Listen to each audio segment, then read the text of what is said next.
So I'm gonna start measuring. I'm gonna make probably a 6-foot long planter box, and I'll show you guys the progress on that. I just got to measure out my measurements, make my cuts, and start screwing things together.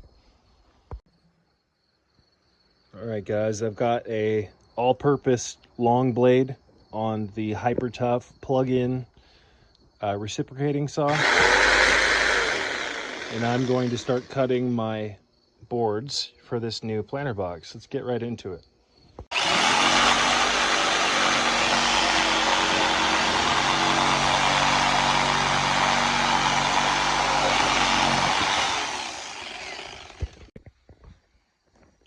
All right, guys, so this is the big 9-footer that I built, and this is what is it, 5 or 6 feet? I think it's 6 feet, but this is the basic frame of it. And then once this gets done, it makes the rest of putting this thing together a breeze. So what I need to do now is come in here with this metal Sawzall blade for cutting metal. This one's rather dull. I think I have another one of these laying around somewhere, but I don't know where it is. So I'm gonna try to cut through these screws coming out the side with this rather dull metal blade. Hopefully I can find the other one, but I'm just gonna buzz these off to clean it up.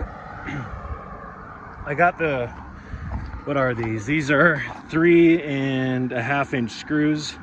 I wanted them a little bit longer so that I could go all the way through the boards. And again, I'll just take the Sawzall over there, put this blade on it, the metal blade, and buzz these off. And then all you have to do at this point is, once you get the frame done, you just throw your boards on like this. I think this board's kind of warped, so it might not sit flush, but it's not supposed to be. It doesn't have to be perfect, right? So then I'll just get the board on and screw it on.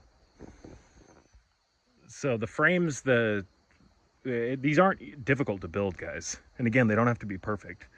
But once you get the frame put together, you're just basically just putting boards on now and screwing them on and cutting them to length if you have to, if you didn't get your measurements right, and then bada boom, bada bing.